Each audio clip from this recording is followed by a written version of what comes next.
Olá, pessoal! Sejam bem-vindos a mais uma aula. Hoje a gente vai falar sobre as várias maneiras de se fazer teoria dentro das ciências naturais.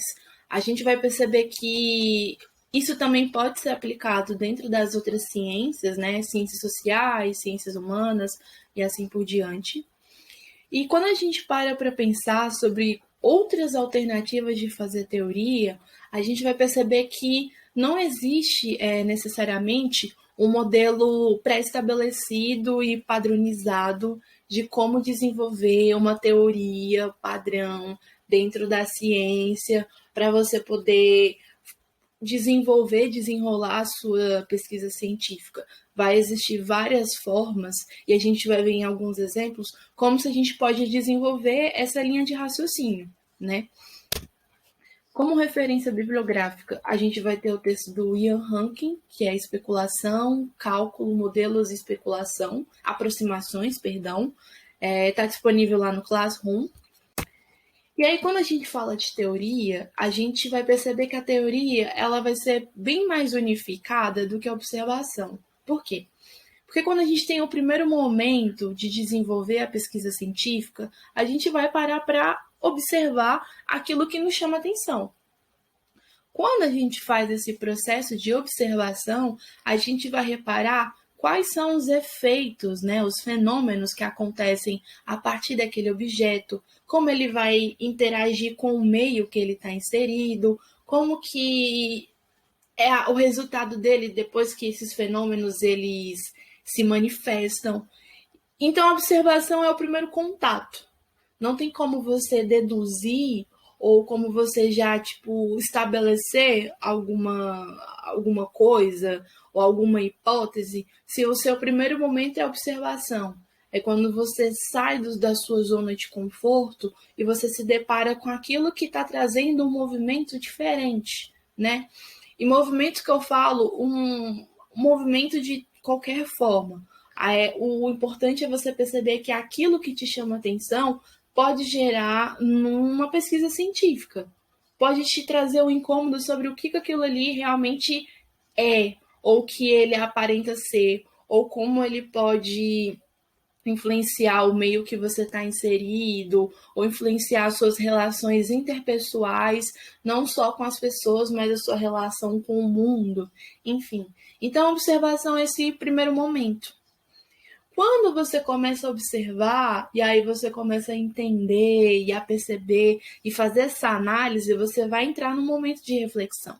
Porque aí você vai começar a desenvolver várias hipóteses. Então você precisa, ter um processo de observação, e é claro que ele vai ser um processo contínuo, um processo repetitivo, porque você não vai deduzir algo de primeira, né? Você tem que ficar observando aquilo ali com bastante atenção e com frequência para você perceber que tem alguma alteração ou então alguma coisa diferente ali que possa ser explorado.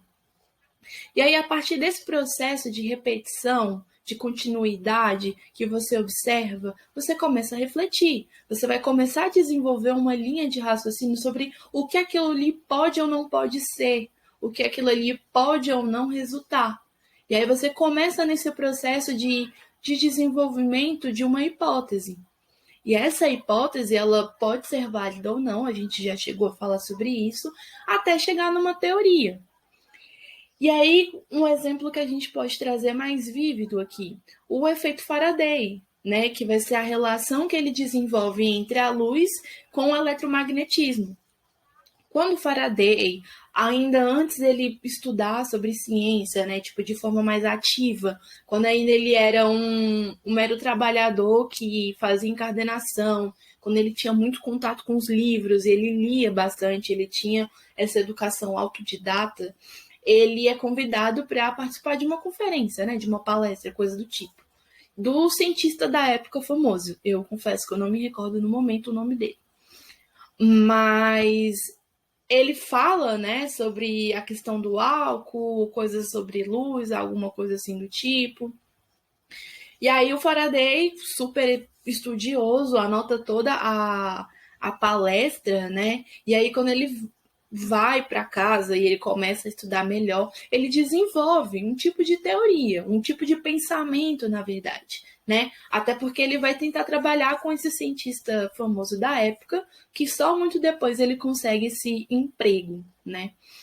E aí, por ele ser, acho que se eu não me engano, ele era assistente e tá muito presente naquele universo, ele começa a prestar atenção num foco de estudo que era uma grande indagação da época, porque já tinha um entendimento que a luz passava por um fio condutor de forma linear e que não teria nenhuma interferência. Quando eles começam a observar através de uma bússola que tem algum tipo de força que mexe com essa luz, né? Tipo, porque eles vão usar umas aparelhagens lá, eles não acreditam que pode ser a luz, porque a luz, pelo menos o que estava no conceito da época, era algo linear e que passava por esse fio. E aí ele começa a desenvolver os seus estudos, ele começa a fazer vários testes, até que ele pensa que existe uma força externa que pode movimentar no sentido contrário da luz, que mais para frente vai perceber que são as forças magnéticas. Só que quando ele até coloca isso, né, tipo, ele desenvolve esse trabalho dele, ele apresenta para a classe da época, muitas pessoas não acreditam, principalmente o mestre dele, né, o cientista famoso. E aí, depois de muitos anos, começa a desenvolver e a descobrir que realmente era aquilo. Outros cientistas já tinham feito esse experimento que o Faraday tinha feito, mas não tinha chegado tão longe e tão profundo como ele chegou para descobrir que eram forças eletromagnéticas que tinham uma interação com a luz, mas com sentido contrário. Que depois a gente vai perceber isso na bússola, até no próprio estudo da questão de latitude, longitude, das forças que tem na Terra, né? O nosso sul terrestre é o norte magnético, enfim. E aí a gente vê que existe uma forma de ter sido desenvolvida uma teoria, que foi como ele começar a observar, ele começar a desenvolver o pensamento dele em cima de estudos anteriores, né, até ele chegar na teoria do eletromagnetismo, desse efeito. E aí isso é uma forma de tentar teoria. Uma outra forma também que a gente pode citar eram os estudos que o Newton fazia. O Newton, né, até onde eu parei para ver, ele era um cara muito mais reservado. Então ele era um cara que realmente gostava de desenvolver uma teoria e bastante cálculos, né? E ele teve 3 momentos importantes, que foi quando ele estava estudando sobre a questão da gravidade, sobre a questão de religião, porque teve um momento que ele estudava muito sobre textos bíblicos, e chegou no momento também que ele estava no período alquimista. E ele estava ali fazendo um estudo, um pensamento bem aprofundado, bem aguçado, desenvolvia uma teoria bem longa, bem analítica. Então, esse foi o método dele. Então, Faraday optou de desenvolver um pensamento e ir fazendo um teste, e através desse teste ele desenvolvendo essa teoria, né, e essas especulações, e também pela observação. Já o Newton não, o Newton já foi por um pensamento mais racional, mais analítico e crítico, não só com a ciência, mas com a questão, por exemplo, da alquimia, com a questão da religião. Então, pode-se ter outras formas de desenvolver teoria que são válidas, elas são cabíveis ali, né? Outra forma também de se tentar é a questão de tentativa e erro. É você usar padrões de equações que podem corresponder a fenômenos naturais para se alcançar um resultado, dispensando o uso da teoria teórica. Isso ficou um pouco redundante, mas é só para a gente entender que tem essa parte mais teórica e filosófica, que muitos recorrem também, né? Mas também você pode usar através dessas equações, né? Eu acho que eu acabei até trazendo novamente a diferenciação entre Faraday e Newton. Então, tem como você também optar por essa parte e ficar nessa tentativa e erro até ver que a sua teoria ela pode dar certo. Ah, mas isso não seria a parte experimental? Não necessariamente. Talvez você tentar a sua teoria através de equações é uma forma de você desenvolver, né? Não necessariamente você está passando pela parte experimental, de fazer o teste para ver se vai dar certo ou não. A teoria também pode ter essa opção de tentativa e erro. E eu já devo ter falado, né, citado, mas a teoria também vai ser chamada como uma especulação. Por quê? Porque você está especulando, você ainda está trazendo um pensamento primário que tem que ser desenvolvido, que tem que ser testado, não só por equações, mas também pela parte experimental. Tem que ver se ela é válida ou não, se ela traz uma sentença verdadeira ou não, se ela vai chegar num resultado propício, né? Então, a teoria, ela pode parecer que é uma coisa só, mas você vai perceber que existem várias ramificações dentro da teoria que podem ser exploradas. E o que é especulação? A especulação vai ser uma forma de organizar e de estruturar as ideias acerca de um objeto de estudo, que vai fornecer algum aspecto geral sobre, né? E elas podem ser tanto mais qualitativas do que quantitativas.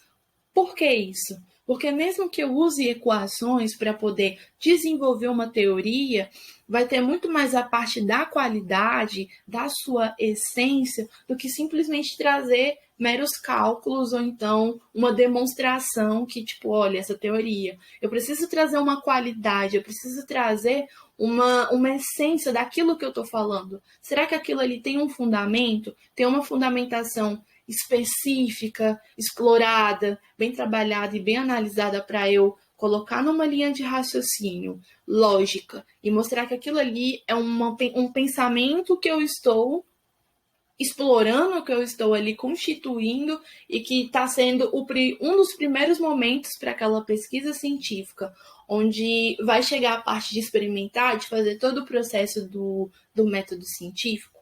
Então, a especulação ela pode ter a parte de cálculo, como eu citei, mas vão valorizar mais a questão da qualidade, do peso da fundamentação que ela carrega. E aí, já chegando na parte do cálculo, a gente vai perceber que o cálculo ele é uma forma de articulação planejada. Por quê? Porque o cálculo vai ter tipo uma forma linear de começo, meio e fim. Não que a teoria não tenha, porque a teoria você vai ter várias formas, mas o cálculo não pode ser tipo, eu vou começar por aqui e depois eu chego no início. Não, não é assim que funciona. Né? Então, como que eu vou desenvolver, sei lá, o cálculo da gravidade se eu não consigo entender a questão de massa, a questão das forças, das forças que a gravidade está puxando para o centro da Terra e tudo mais. Então, o cálculo vai ter essa linha de raciocínio de início, meio e fim, de forma bem linear, de forma bem cronológica, assim, tipo, forma crescente, o termo certo. E quando você tem essa articulação planejada, você vai ver que a teoria vai ficar mais concisa, porque você vai perceber se ela pode ser mais testável, né? Se ela tem condições de ser testável. E se você consegue estabelecer essa articulação e perceber se ela pode ser testada, você vai ter um direcionamento melhor para que os seus testes sejam bem conduzidos, né? Então, eu citei Newton. O Newton vai trazer essa articulação teórica, né, de trazer os cálculos mais profundos, mais bem detalhados até, né? Tem muitos historiadores que falam que ele tinha vários e vários textos, vários e vários cálculos muito bem trabalhados, muito bem específicos, né? E ficava só nisso, porque, né, principalmente pela característica psicológica dele, comportamental dele, por ele ser um cara mais reservado, mais evasivo, ele não parava para fazer esses testes, para ganhar notoriedade, né? Até porque a forma de ganhar notoriedade na época era diferente, então ele ficava mais isolado. E muitos dizem que o conhecimento que o Newton produzia era mais para ele do que para os outros, né? Diferente do Faraday. que vai fazer essa articulação mais experimental. Ele desenvolve o pensamento dele, mas ele já vai para o teste, testando a teoria dele para depois testar o experimento de forma completa, né, de forma geral.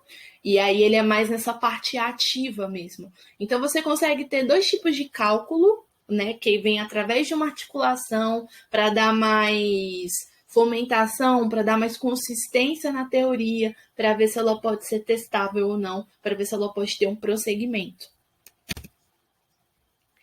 E aí, quando a gente chega nesse esquema hipotético dedutivo, que vai recorrer, que vai vir logo após dessa questão da articulação, do cálculo, junto com a teoria, o esquema ele vai ser desenvolvido pelo cálculo e aí ele vai trazer esse elo, né, entre a especulação e o experimento para poder ver se a parte quantitativa do cálculo encaixa. Então, eu tenho uma liga mesmo, né, que serve ali para juntar essas duas partes e para ver se o cálculo dá certo. Se o cálculo não for, vai ter que fazer todo o processo de novo. Então, quando a gente tem esse hipotético dedutivo, né, que é importante você ter toda essa linha da observação, da teoria, né, e do experimento, o cálculo vai ser decisivo nesse momento. Será que ele encaixa nesse processo? Se não encaixa, eu vou ter que reformular a minha pesquisa científica.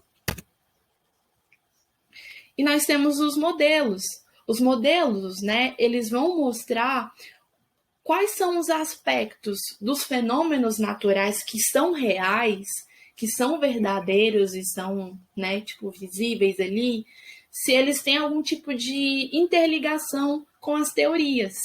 Por quê? Para mostrar que aquilo ali pode ser validado, e isso vai ser mostrado também através de estruturas matemáticas ou de cálculos dedutivos.